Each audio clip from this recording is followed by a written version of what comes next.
perfect response to Jesus' call of discipleship that he gives us.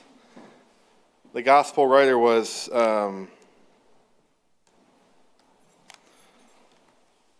very pointed and was pointing out that when Jesus called certain disciples immediately they jumped up and they followed.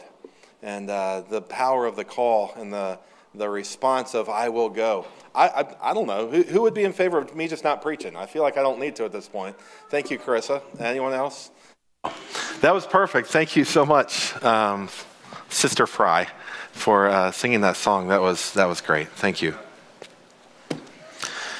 It was a few months ago, last summer, I had worked here for about a year as discipleship at this church when I went down to Mississippi to take a seminary class entitled Discipleship and Spiritual Formation. As I talked to Dr. Fry excitedly, probably more excitedly than what he would have enjoyed me being, I don't know, I get pretty enthusiastic sometimes. As I talked to him about it afterwards and what I'd learned and my excitement and how we could implement some of that here, he asked me to start preparing for a series to be preached here on discipleship. And of course, that was exciting to me. That's where my heart beats. And so leading up to that, my question was, how do I go about putting it all together? And by the way, you can turn to Mark chapter 10 while you listen if you like. Mark chapter 10, how do I put it all together? There is so much material that could be shared on the topic of discipleship. I've got so many books I could use as resources. I have lecture notes from different places. I have my own experiences, my own observations. I have interactions with Dr. Fry as we drive around town and meet people and discuss such things. Well, where do I go with this? How do I put together this material? Well, my philosophy of preaching, you're about to hear it. My philosophy of preaching is that if what you are saying is not coming from the Bible, then you're not preaching, you're giving a speech. And so that's my personal philosophy of preaching. If when you're preaching, what you're saying isn't what the Bible says, then you're not preaching, you're giving a speech. And I think one of the greatest insults someone could give to me on the way out the door of a Sunday morning service, I know I'm going to hear it 20 times. On the way out the door is great speech. I enjoyed that because that's not who I want to be. I want to be somebody who preaches God's word because I highly value God's word and what it has to say to us. And so as I decided to how I would put this thing together, I decided to entirely base my sermons on what Jesus had to say about what it meant to be his disciples. I went through each of the Gospels and set aside the book, set aside the lecture notes, went through each of the Gospels and pulled out every verse I could find where Jesus said anything about what it meant to be his disciple. And then I gathered together 4 of my students into my office, and we all sat around the table with these scriptures printed out on the table, and we went through the scriptures one at a time and categorized them, the verses based on what they had to say about discipleship. And from that, I hope to be able to continue to develop this series. I'm addressing the first stack of papers first, and that's what we'll be looking at this morning is the general appeal the general call to discipleship. This is more of an introductory sermon as we look at what it means to be a disciple, and then we'll look in the future weeks more specifically on what Jesus has to say about different things. Are you on board? Are you ready for it? Are you ready for me to just go ahead and start preaching instead of giving my introductory material? Very good. Thank you for that strong call to keep going. I'm deeply interested in what Jesus has to say about being his disciple. What are the requirements of being Jesus' disciple? How should a person prove himself or herself to be a disciple of Jesus? What does a discipleship life look like?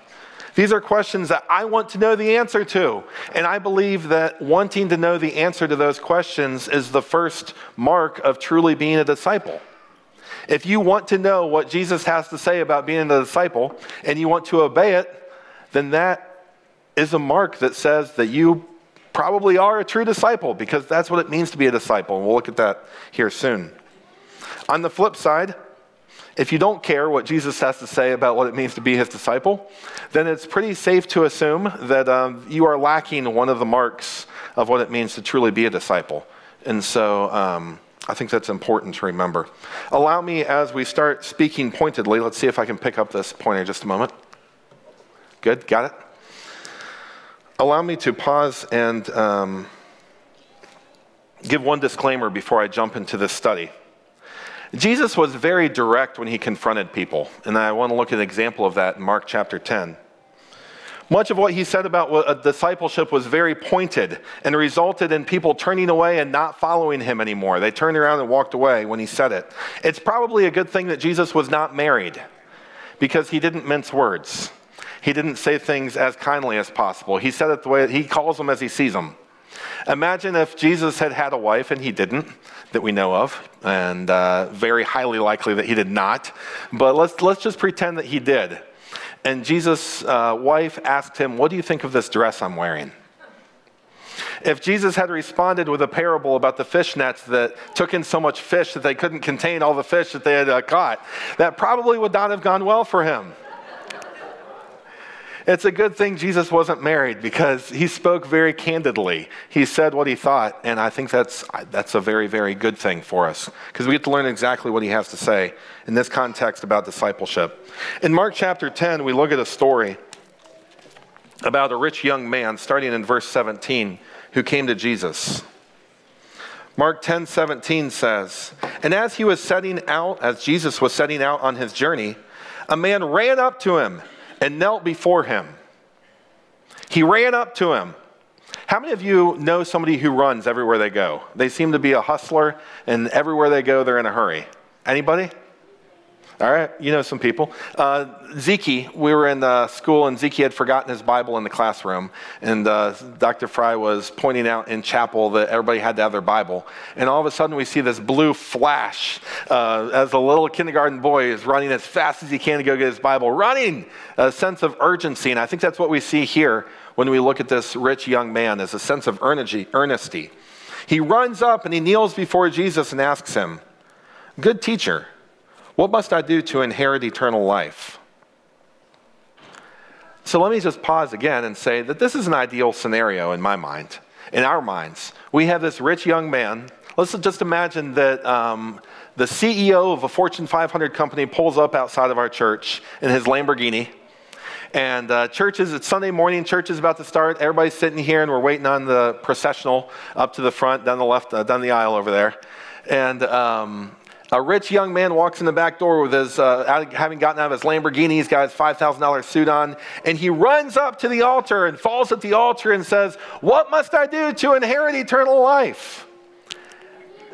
We would probably be trying to make sure he stayed comfortable until we went and got Dr. Fry, or went and got somebody to come up here and talk to the guy and pray with him, right? Don't let that guy walk out the door. Keep him here. This is an ideal candidate. We keep reading. Jesus says to him, "Why do you call me good? No one is good except God alone. You know the commandments," Jesus says. "Do not murder. Do not commit adultery. Do not steal. Do not bear false witness. Do not defraud. Honor your father and mother."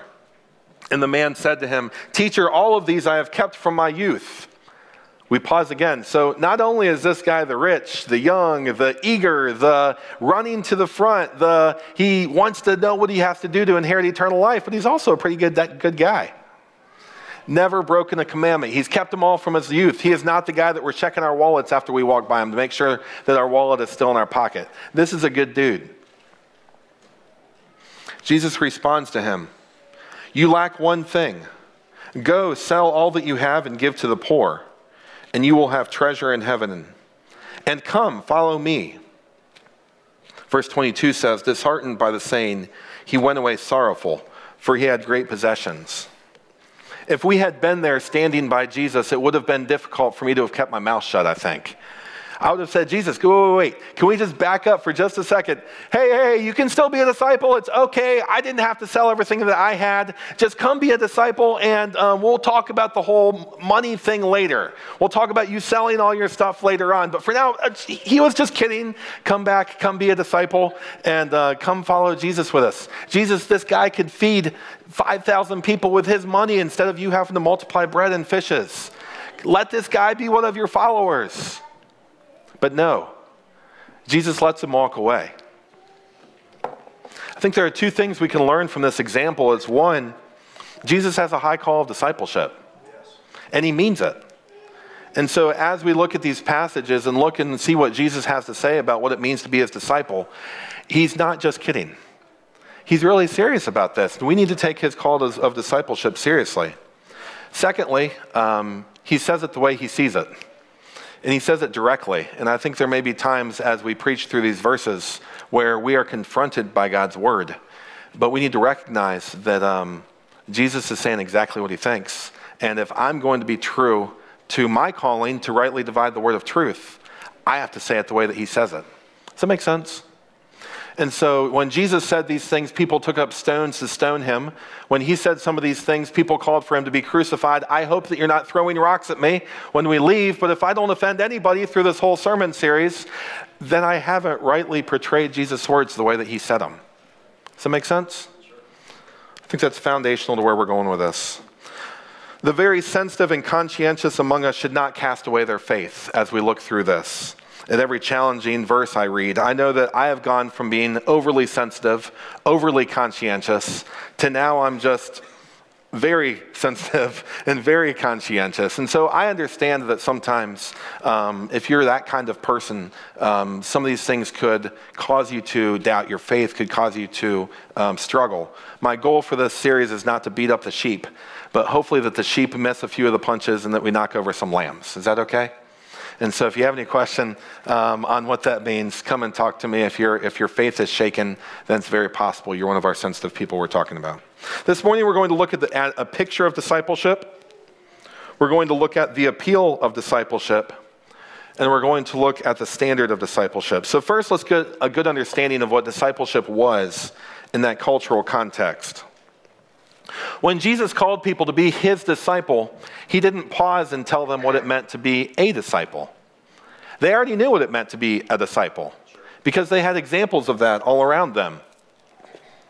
He didn't have to stop and explain, now come be my disciple, and that means that you do this. People understood it. Let me see if I can explain it in our cultural context 2,000 years later. There is a show that was on at one point. I don't know if it's still on. It was called The Biggest Loser. Who has ever heard of The Biggest Loser?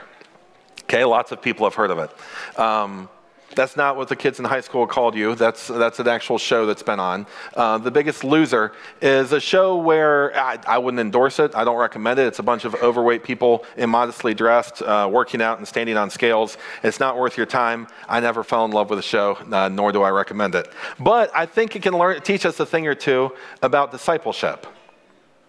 People, as far as my understanding of the show, people would send in their videos to the producers of the show, highlighting how overweight they were and highlighting how it was affecting their lives, how it was destroying their family or whatever else. And then the producers would pick a certain number of people to be on the show. And they would split them up into groups into teams, and each team would have their coach. And the point of the show was that every week they'd weigh in, and if I'm missing the details, it's okay. I don't really care that much. But every week they would weigh in. The team that had lost the lowest percentage of weight had to send somebody home, week, send somebody home until finally one person was left, and they were the biggest loser. And for the sake of the people on the show, I hope they got a reward of some kind. I don't know what kind of reward maybe they got. I hope it wasn't a box of Twinkies or a gift card to Taco Bell or something like that. But I'm sure they got some kind of reward for having been the biggest loser. But people were very successful in losing weight because they were assigned a trainer for their team. And they did what the trainer told them to do. Besides the people who later had to admit that they'd been sneaking in extra food or doing whatever that they weren't supposed to be doing, generally speaking, the people who were successful here were the people who listened to what their trainer told them to do. So eat the green food, work out well beyond when you want to work out, sweat more than you've ever sweated in your life, sleep right, do all these things and you're going to lose weight. The people who were successful on the show were the people that did what they were told to do. I think that's a good picture of discipleship. Life-transforming obedience to the one who is being followed. How about 2,000 years ago? So that's more of a modern example of discipleship. How about 2,000 years ago? Well, in the Roman world outside of Israel, religion, frankly, had very little impact on the way that people lived. People worshiped gods. In fact, they were a very religious society. If you didn't worship the gods, you were found very offensive to everyone else. Your worship of the gods demonstrated your ethnicity, your loyalty to a certain town, to your family. When you went into a new town, you were expected to worship their gods. That was kind of your way of saying that we are friends and we want to get along. It was considered necessary to worship them in order to not offend them. Sacrifices were continually brought to the gods, and great temples were erected to the gods. But the lack of morality of the gods was a result of the lack of morality of the people who created these gods. They didn't have an expectation for moral behavior of their subjects. The people in the Roman culture were highly religious, but they were no more moral than if they hadn't been. In fact, they were probably way less moral than if they hadn't been, because of the way that some of the gods were worshipped. Religion did not affect morality. Philosophy affected morality. And so if Plato or Aristotle taught certain ethical guidelines, then his disciples were the ones who actually benefited from that and who lived more ethically, who lived more morally because of that. They listened to their teachings. The disciples would seek to exemplify the morality of the philosophers that they followed. So imagine Plato walking around with 20 men behind him, trying to live out all of the specifications on what Plato said about how we could get along with other humans and live a good life. Does that make sense? As a picture of discipleship. To hone it in from the Roman culture 2,000 years ago and to hone it in even further to the Jewish culture 2,000 years ago, Paul is an example of a Jewish man who was a disciple of a rabbi, Gamaliel. The focus was not for a disciple in those days to just learn the teachings, even though that was necessary, but most of the Jewish boys already knew the whole Torah inside and out from their training as children. The focus wasn't to learn the Bible. The focus was to learn from the rabbi how the Bible was supposed to be lived out. So the Apostle Paul tells us he was a disciple of Gamaliel. Gamaliel had a certain way of teaching the law and how to live out the commands of the law. And Paul largely conformed his life to that way of teaching. That's what it meant to be a disciple. I'm really, really hammering this just in case all you people with glazed over looks in your eyes recognize that. I'm really hammering this because this is foundational to what it means to be a disciple, and this is good to understand before we move on. And so this is our picture of discipleship. I recognize it does not teach any of what Jesus had to say about discipleship. That's because Jesus didn't say what it meant to be a disciple. He only said what it meant to be his disciple. Jesus didn't have to explain it. A disciple, in essence, as you see, learned and carefully conformed their lives to the teachings of the one that they followed. So let me ask you, is that what you signed up for when you got saved? Is that what you signed up for? Because you cannot be saved without being a disciple. Jesus didn't tell his followers to go and make converts or to get people saved. He told them to go and make disciples. Make people who will learn God's and Jesus' sayings and learn to live out his teachings. The idea of someone being a follower of Jesus without being a disciple, without being someone who is willing to submit themselves to his teachings, would have been completely foreign to these people's mindset of what it meant to be a disciple. And yet, unfortunately, that's where a lot of people live today. That's where some people here might be living today. Perhaps you call yourself a Christian. Perhaps you've called yourself a Christian for a short time or a long time. But if you measure up your life against the standard of discipleship that Jesus gives us, and he tells us a disciple is someone who learns my teachings and is dedicated, committed to living out my teachings, you may recognize that you're not living out what it means to be a true disciple. You make little attempt to learn what the Bible says. When you're shown from the Bible how it can change your life, you disregard it. Well, you don't live any more righteously, perhaps, than if you weren't following Jesus. You don't live with any more love for other people than if you weren't following Jesus. You've tried to experience the benefits of grace without taking in the full measure of what it means to be a follower of Jesus and to be his disciple. You're like the Roman citizen, the religious man who identifies with a people group by worshiping their God, but who isn't a true disciple in the sense that Jesus called about what it means to be a disciple, in that you live out the commands of Jesus. Have I lost everybody, or are you with me still? Good. If that's you, then I want to give Jesus' words an opportunity to change your life over the next few weeks. I want you to be able to hear Jesus' call to true discipleship and get up and immediately follow him, like the people he called 2,000 years ago. So with that understanding as the basis of what it means to be a disciple, let's look at what Jesus has to say about it. So we've looked at a picture of discipleship. Now I want to look at Jesus' appeal of discipleship that he gives us. This one is interesting to me. Did you know that before Jesus even did a single miracle, he had disciples following him? He went and was baptized by John. Jesus hadn't done a single miracle at this point. He goes to be baptized by John. John baptizes him. He gets up and leaves, and two of John the Baptist's disciples follow after him, Andrew and John. And then Jesus goes and calls men from their fishing nets. He says, "Follow me and I'll make you fishers of men. Follow me." And they immediately get up and they follow. Jesus hadn't done a single miracle at that point. What was Jesus' appeal to these people? How did he appeal to them, the life of discipleship? Why did they get up and follow him? If they had known at that moment that many or all of them would have died excruciatingly painful deaths, would they have left their fishing nets and gotten up and followed at that point? What was their appeal of discipleship? What is our appeal to discipleship? We don't enter into it blind like many of them probably did. But we have the whole picture. And to me, with the whole picture in mind that we're about to look at, Jesus' appeal to discipleship is incredibly appealing. Incredibly appealing. John 6:35 is where we're going to start. You can read it on the screen behind me if you don't want to flip from verse to verse the whole time. Jesus said to them, "I am the bread of life. Whoever comes to me shall not hunger, and whoever believes in me shall never thirst." Jesus said this to the crowd after he had just fed 5,000 people with the loaves and the fishes. He tells them that God sent down manna from heaven to the people in the wilderness, and just like that, they replied, "Give us this bread always." They said, "Yes, we've got a guy who's going to provide us our daily meal. Give us this day our daily bread is going to be lived out in this guy right here." And they said, "Give us this bread always." Jesus replies here and says, "I am the bread of life." He offers himself to them as the one who gives life. And so the appeal here is to the one who prefers life to death. Imagine yourself in a culture where there's not enough food to go around. Has anybody ever lived in such a culture? On the mission field or somewhere else? No? Okay.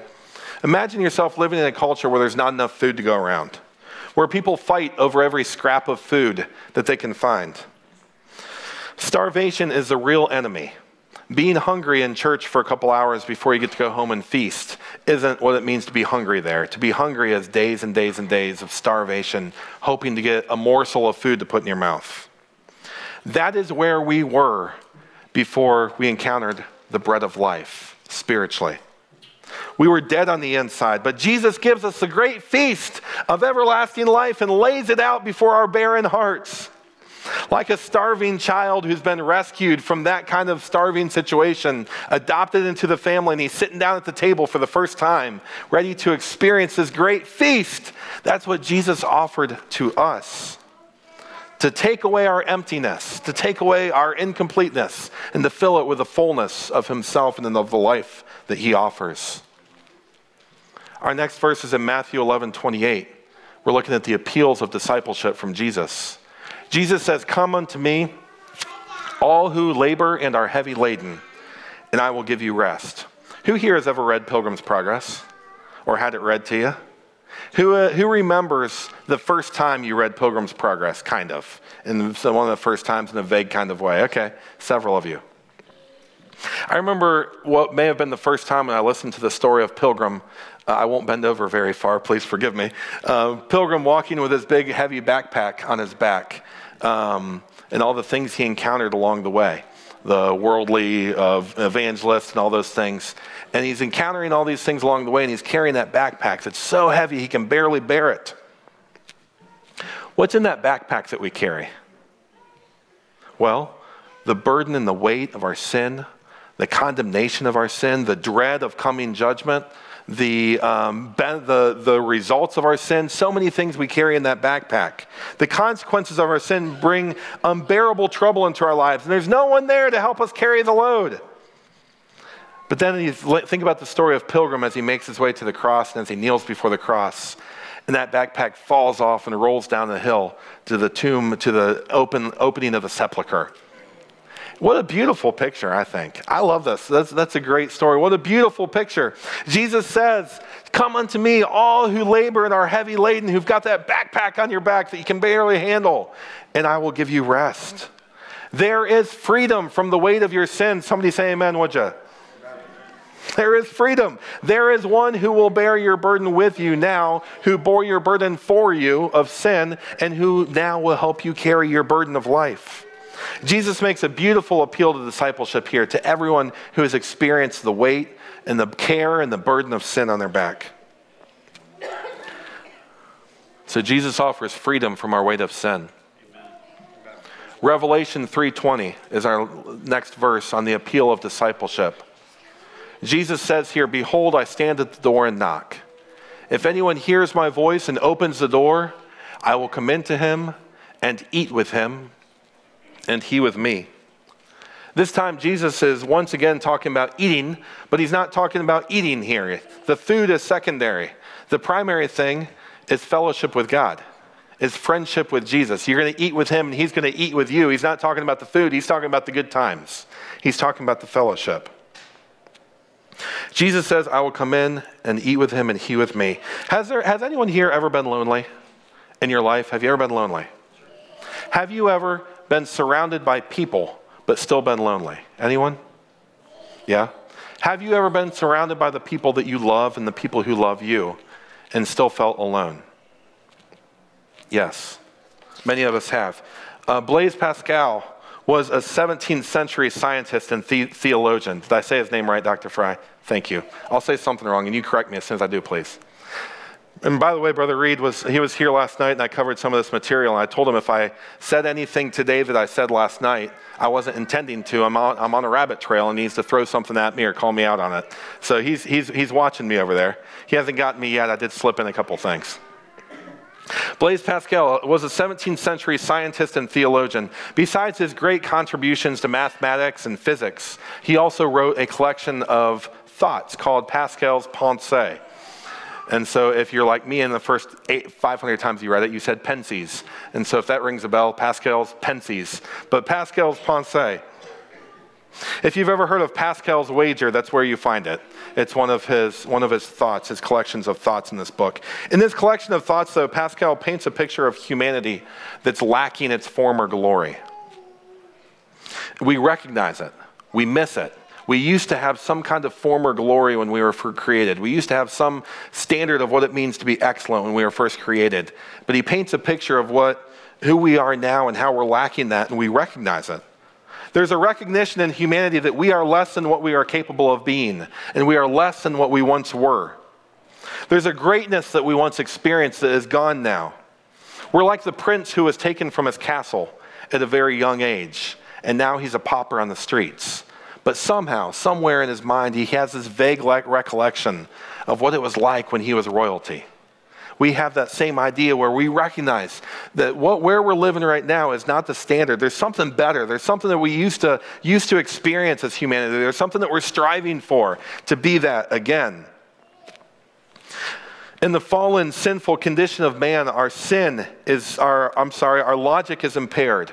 Our capabilities are lessened. If God created humanity and called it good, then the morally decadent picture of humanity that we have now is definitely not what it once was. But we recognize that something better once existed. Our initial glory included perfect fellowship with God. We were made for that. We enjoyed it. When that fellowship is broken, there's something terribly missing. Our friendships ultimately cannot fill that void. That's why, surrounded by friends, sometimes we can still feel so lonely. The emptiness and loneliness that we experience is a longing for the friendship with God for which we were made. Jesus says he's knocking on the door. If anyone hears the knock and opens the door, he will come in and offer you the friendship that you long for so badly, whether you recognize how badly you long for it or not. So there are the three appeals of discipleship, the first three appeals of discipleship. Jesus finds you starving and devoid of life, crushed by the load of your sin with its guilt and consequences, and lonely and alone, and he offers you the bread that will give you everlasting life. He offers you freedom from your burden, And he offers you a friendship that will satisfy the deepest longing of your soul. There's one more appeal of discipleship I want to look at before we move on to the requirement of discipleship. Matthew 4:19. Jesus said to those fishermen, "Follow me, and I will make you fishers of men." Jesus' call is not simply a call, an offer of lottery winnings, where you scratch off the lottery ticket and your windfall comes down from heaven of grace and forgiveness and justification and sanctification and eternal life and all these things. It's not a lottery ticket you scratch off. It's a call. It's a call to communion and fellowship with Jesus, of identity with Jesus, so that in Christ, in that discipleship relationship, in that union, you experience the benefits of following him. Discipleship comes with a purpose. It's interesting to me that that purpose was all it took for those early disciples to jump up from their nets and follow. All he had to say was, "Here's a purpose. I'm offering you a purpose in life." And they jumped up and followed. And yet it's kind of the flip side for a lot of us, I think. A lot of us are quick to accept the benefits of salvation, and yet, not so much the purpose in life. I've got that covered already. I don't need something else to do. Does that make sense? I want eternal life, but I hope I don't have to share the gospel. That would be a drag. Give me a God who will bear my burdens. I'm not especially interested for fishing for men, though. That's not really a requirement, right? I don't need a purpose in my life. I have my job and my hobbies and my friends and my family. They are my purpose in life. Jesus, you can keep your purpose for my life. I've already got one. Thank you very much. Not only is that kind of thinking upside down and misguided, but it's also incredibly uninformed. Fulfilling God's call for your life is not a drudgery. It's not something that you have to do to fulfill your end of the bargain. Fulfilling God's call for your life is how you stop chasing after the trinkets and find something that's actually worthwhile. Let me tell you a story so I can wake you all up. Imagine if we got, what are all the things that toddlers go after? Help me out with this. This is where I want you to use your mouth and speak out loud for me, if you would. If you have a toddler, or if you have a toddler who normally sits close to you in church, what things do they dig out of the purse? Somebody help me out. Cell phone, yeah, cell phone. What else? Gumdrops? Cars and trucks. Cars and trucks, absolutely. Pens, yes, pens. They like the pens. What do they pull out on this side? Excuse me? Their bottle, absolutely. Don't say that word too loud or we'll have 23 crying infants. What else do they pull out? They pull out the packages of gum, right? They pull out the keys. They pull out all the little trinkets that they want.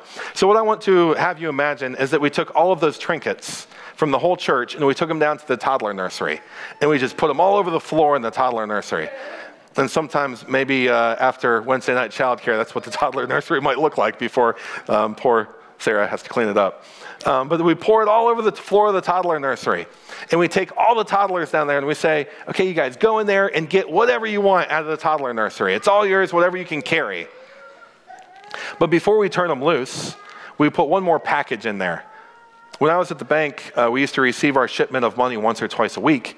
And you don't normally order maybe $10,000, $20,000 in hundreds, not a lot of hundreds, $1,000, 10,000 in 50s. Some 5s, some 10s, but when you got the big chunks, you got the 20s and the singles. If you had an ATM especially, you had to get piles of 20s and singles to get you through the week. How many bankers do we have? Is that true? All right, I'm not seeing any of my bankers. You gotta get on our bankers to show up to church next week.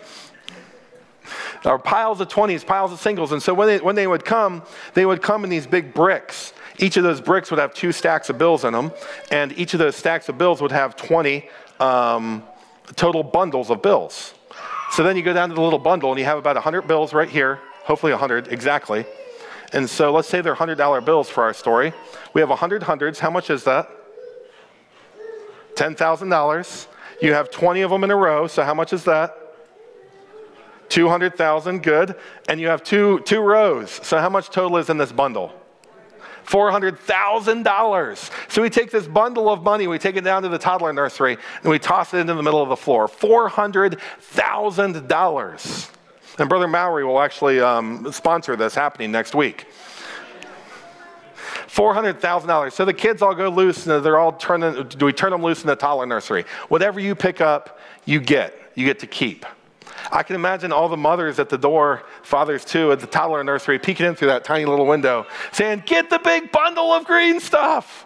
No, don't pick up that, pick up that. Stop, no. And the kids are coming to the door and proudly showing off their gum and proudly showing off their trinkets and their keys and their pens. And that bundle of $400,000 is sitting in the middle of the floor and nobody's touched it. That's what we do. That's what we do when we pick other priorities for our lives. When other things keep us from accepting the call of discipleship that Jesus puts on our lives. We're picking all those little trinkets up and we're saying, yes, this is what I'm going to invest my life in. This is what I'm going to do with my however many hours I get a week, 130 hours a week or something that you get a week. This is what I'm going to do with my life, instead of going after the prize. The thing that lays up treasures in heaven, the thing that gives us fulfillment and purpose in life. We're not really alone in our mistake either. The rich young ruler we talked about wanted to follow Jesus, but he didn't want to give up his riches. But Jesus only accepts followers on his terms. That's really the point of this whole message. If you don't get anything else, listen to that. Jesus only accepts his followers on his terms.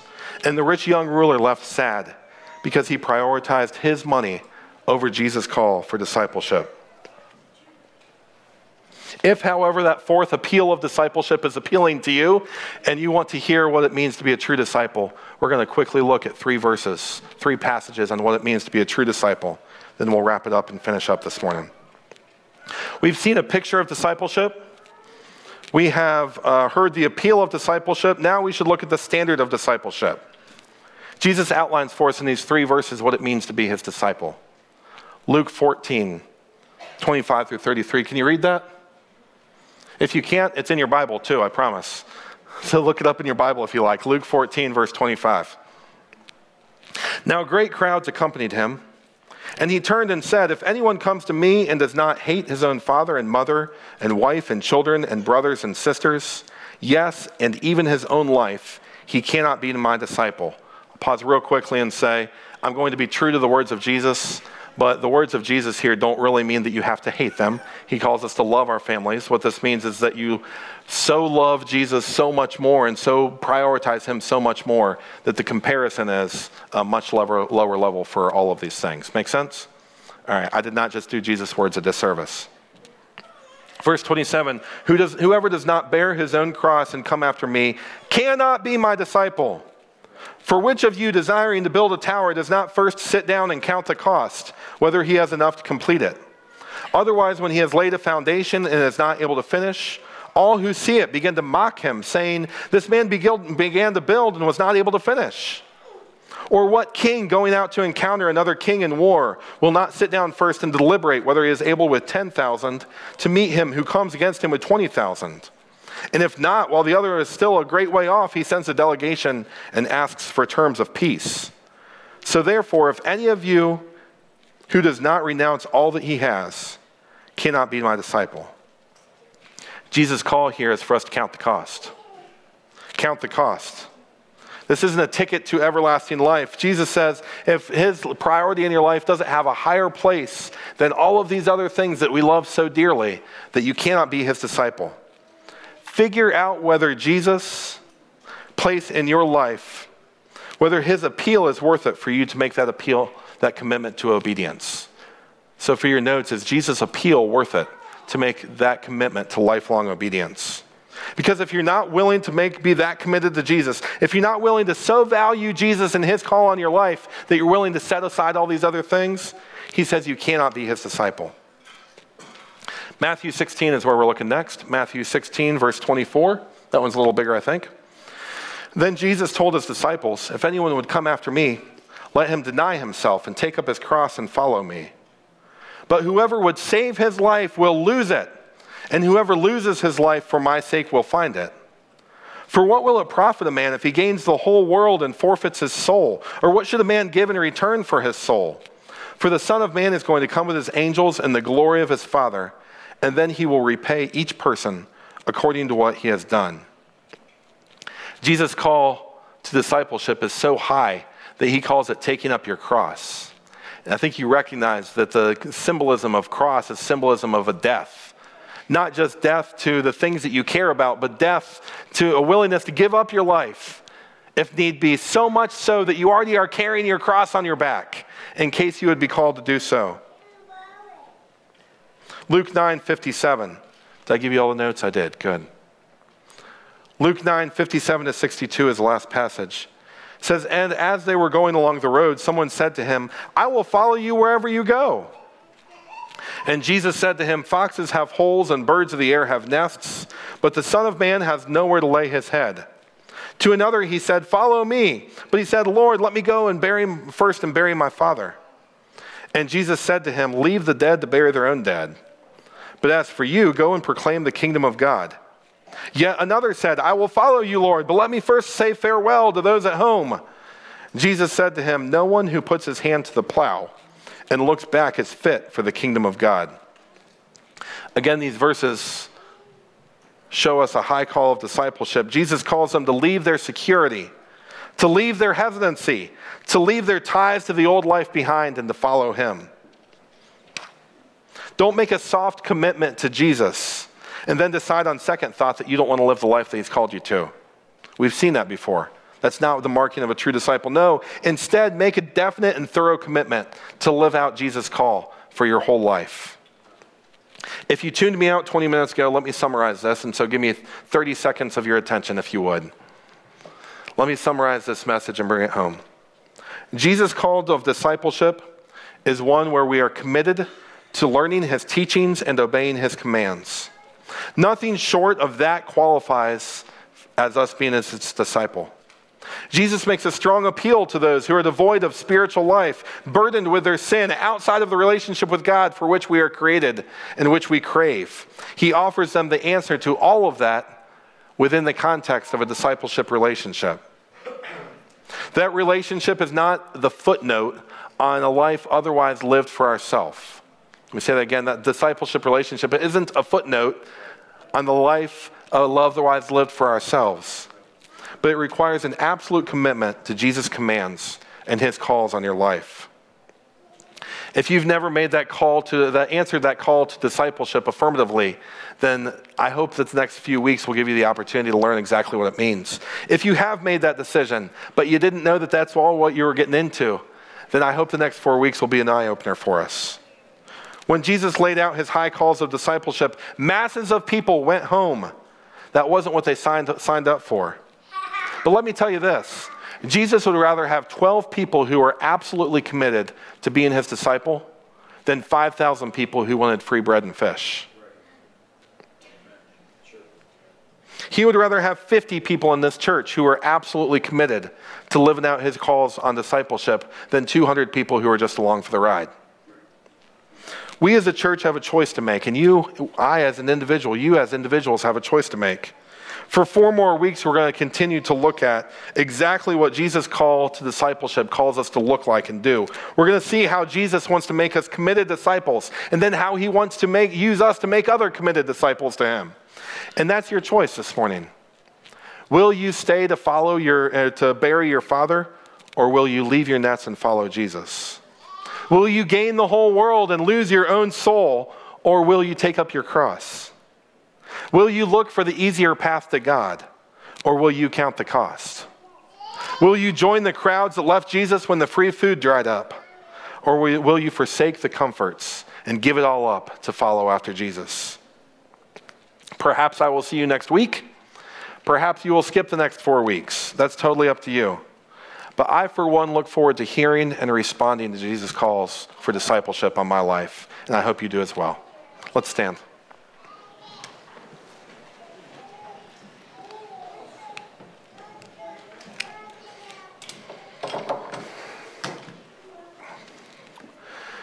Father, Jesus, we thank you for the call that you've placed on our lives. Lord, if this were just some kind of lottery ticket falling from heaven, this thing of salvation, this thing of the benefits that we encounter from you, Lord, it wouldn't have the meaning that it has to us. Lord, we have the opportunity to know you and to walk with you and to commune with you, to learn your perfect words and to live them out in our lives, to be transformed, to begin experiencing now that original glory that you created when you looked at us and you said, that's good. Lord, we have the opportunity to be transformed into the image of Jesus Christ. We have the opportunity to learn how to love you and to love our fellow neighbors, people around us as you've called us to love them. Lord, help us, every one of us this morning. Lord, I just said that you'd be happy with 50 people committed to discipleship, more than 200 people who were along for the ride. But Lord, you would love to have 160 people here committed to a life of discipleship to you. And so I ask that every single one of us, as we study your word together, as we study your call to discipleship together, that every single one of us would make that commitment in our heart that we are going to take up our cross and follow you wherever you take us. Lord, please make that so in us, I pray in Jesus' name. Amen. You are dismissed.